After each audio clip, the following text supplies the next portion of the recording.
Hey, welcome back. Today we're going to be on the Z510, and this machine is going to be a game changer. Today's video, we're going to take it up a notch and be on the Ziersch Z510. On the last video, we were on the Ziersch Z24.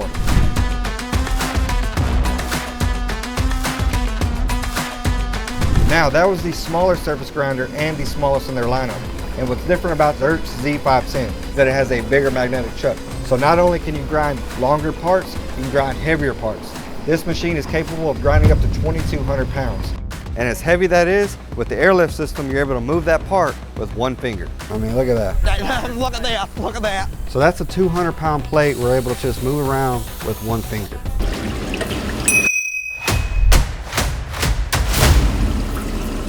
That's insane. It's 200 pounds and now you just float it. So once you've ground your part, you're able to shoot compressed air through the brass fittings that are located on the magnetic chuck.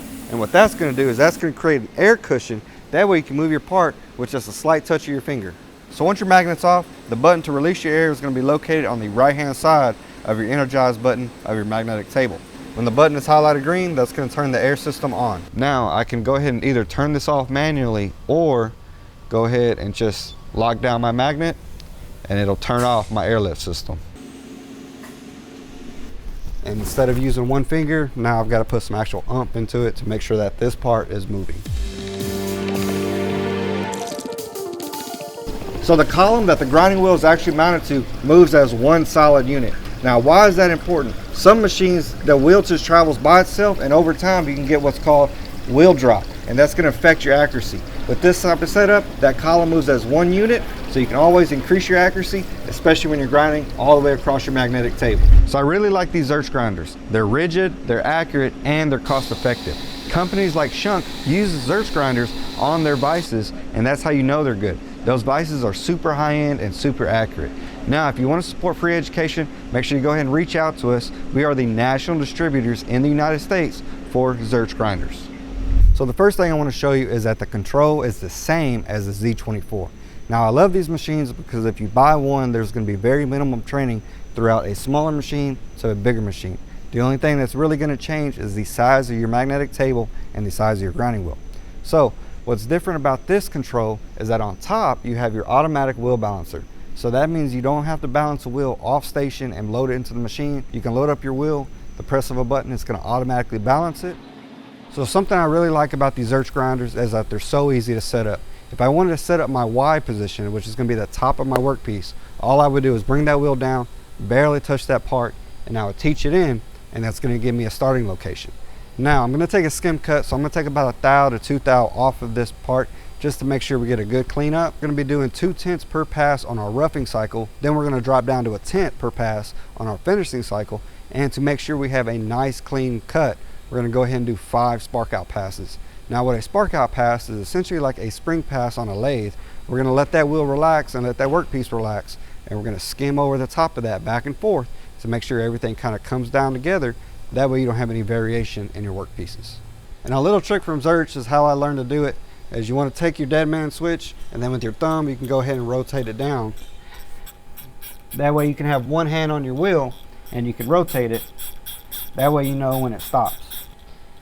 Okay, so right there is where it touched, so I'm going to back it off. I'm going to walk it back down in tenths, rocking my wheel back and forth. And right there is where I touch. Now what I can go ahead and do is from this position, I can go ahead and teach in my program, and that's going to give me the starting location in my Y-axis for my wheel to know where the top of that workpiece is, and I'm going to tell it to take off 1/1000. So once I touch the wheel off on the part, all I have to do is come up to the left-hand side and touch my teach button, and that's going to change my dimension to 1.72397. So I want to go ahead and take off 1 thou, so I'm going to come up here, and it's going to be my total amount to take off. And that's going to change my finish dimension to 1.72297, and that's going to be 1 thou under from my start to my finish. Let's go ahead and look at my dress. You can have 2 different options. You can either choose to dress before you start grinding or during the middle of your grind cycle. I'm going to go ahead and dress at the beginning of my grind cycle. So what I would do is hit start. Now with the start cycle highlighted, what it's going to do is it's going to go across that workpiece 1 time, then it's going to go and dress, and it's going to come back and grind that part, and I'll be done. So now that I touched off my workpiece, I don't want to start my grinding cycle in this position. What I want to do is I want to raise up in Y. That way, when the program starts, it's going to come down in position and start its grinding cycle. So I'm going to go ahead and raise that up, but before I do that, let's go ahead and talk a little bit about the coolant. I always want my coolant to shoot down into the apex of the wheel from where the wheel contacts the workpiece. What that's going to do is that's going to give me proper cooling and proper chip evacuation. Similar to milling, you want to get those chips up and out of there. And yeah, Barry, they are chips. Oh. So let's go ahead and raise it up and get grinding.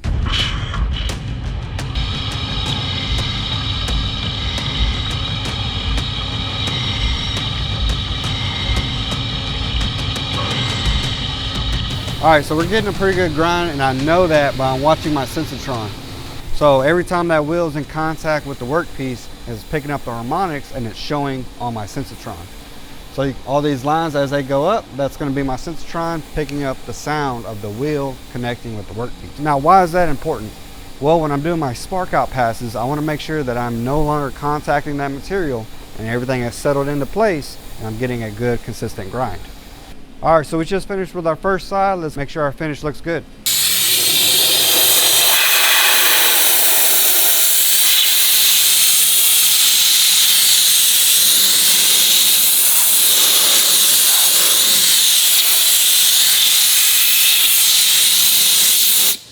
All right, I think our finish looks absolutely perfect. Let's go ahead and flip the part over, grind the second side, and then we can make sure that it's flat.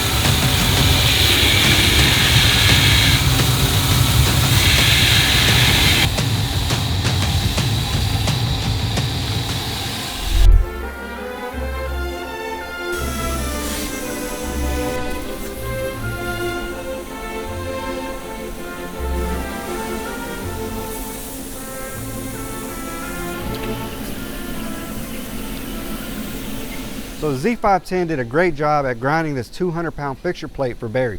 Now we went ahead and ground both the top and the bottom so we can give it back to him so he can get started on his next milling project. Now the great thing about these grinders is that if you have any questions, we are the national distributors of Ziersch grinders in the United States. So if you learned something from this video, make sure you go and like, comment, and subscribe. We'll see you on the next one.